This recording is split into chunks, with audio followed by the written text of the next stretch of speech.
Thanks very much, Paul, and thank you for taking the first page out of my speech with that introduction, word for word, actually. I must apologise. I asked our media manager at NFF, Ruth Redfern, for some speaking notes, just some dot points, and Ruth obviously doesn't trust me yet, and she's given me a word for word speech to read out. So.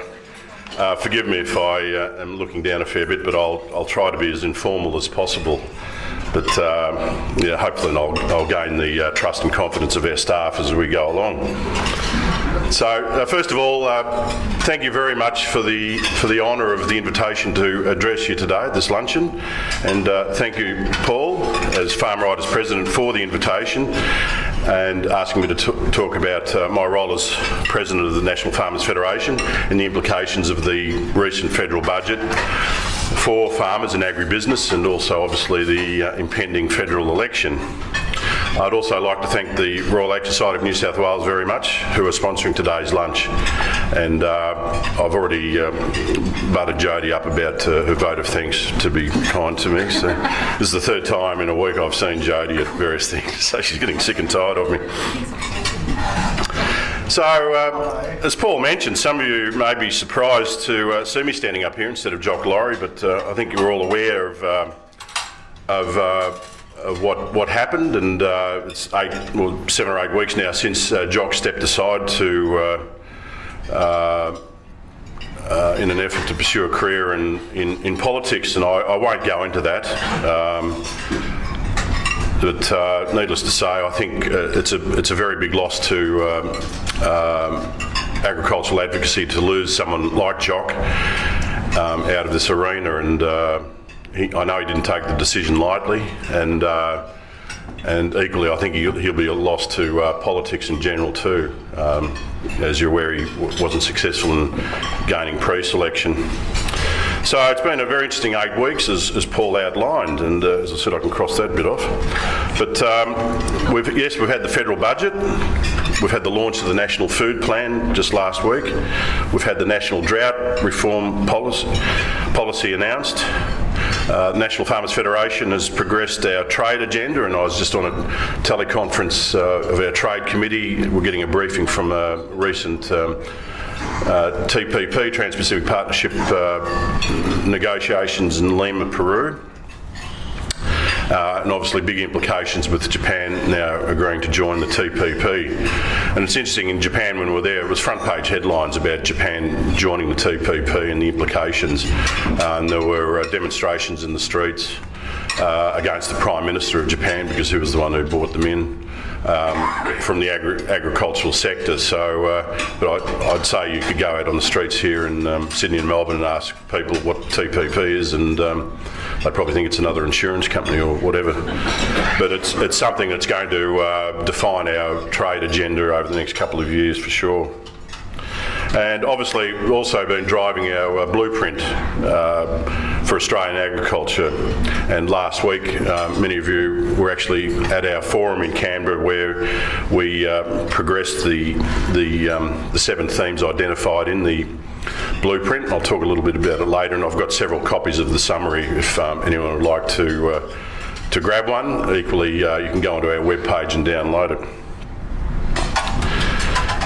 After coming back from Japan, where that was even less than a week into the position as president, we had some very beneficial negotiations in Tokyo with senior politicians, with academics, with ministry people, with industry people, especially from JSNSU, which is the major agri-business company over there that represents farmers and processors and downstream, and even with journalists, because they wanted to know our position on the free trade agreement negotiations between Australia and Japan.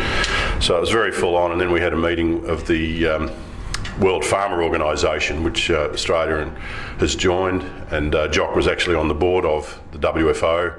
Over 50 countries are now part of that. It's replaced the old IFAP, the International Federation of Ag Producers, and it's quite a it's a very important organisation at a world level in terms of bringing countries together, and we're able to get up a trade policy that broadly reflects what Australia and New Zealand have been pushing for, which was very encouraging. So coming back to Australia, I was on speaking at the Global Food Forum conference in Melbourne, organised by the Australian newspaper and sponsored by Visi. Interestingly, there were 22 speakers on those panels talking about agriculture, downstream processing, how we progress, and implications for farmers and agriculture. And of the 22, I was the only farmer. But anyway, hopefully I got some points home. But I think it comes back to one of our key themes in the blueprint is improving the awareness of agriculture and just ramming home that message of don't take us for granted that agriculture is vital for our economy.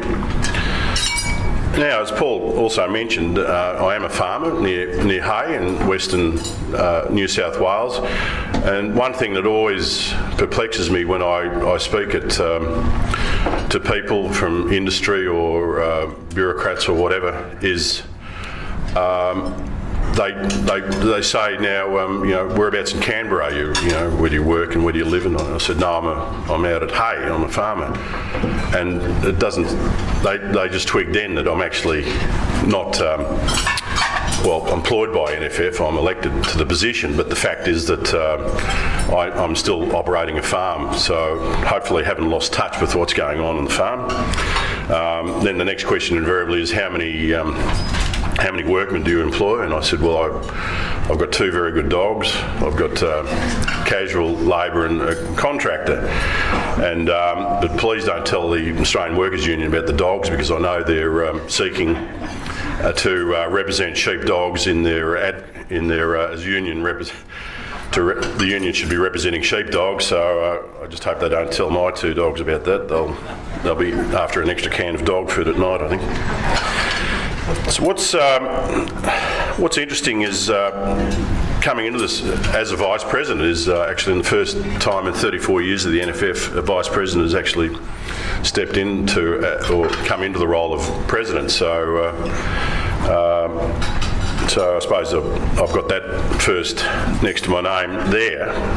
But it does show how the process does go. It's in the Constitution about what happens if a president does step aside, as Jock did, and it's never happened before. So it was quite a frantic day that day in early April when Jock decided he told me and then decided to and stand for pre-selection. That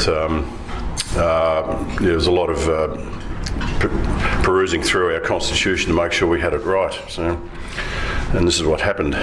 So, onto the NFF. Now, I'm sure most of you are aware of, in general, of what the work that the NFF does do, but the issues we cover are extremely broad. But essentially, our mandate is to fight for our farmers' future. And that involves advocating to federal government to ensure that they make sensible, strategic decisions that benefit Australian farmers. So it's not an easy task. And you're probably aware too that we are the peak national body, and we focus on making changes at a federal level via the federal government. So we're working on behalf of our members, and we have currently 26 members. So as well as our traditional state farmer organisation members and Peak Commodity Council members, we have quite a few other members, and interest grows each day from groups wanting to join. So we have groups like Rice Growers, Cotton Australia, Sugarcane, Beechworth Honey, Corporate Ag Group, Ridley. So there's quite a range of other members there, and what it does is it gives us a very good wide breadth of membership that we can learn from and gain from and advocate for, and that's very important. And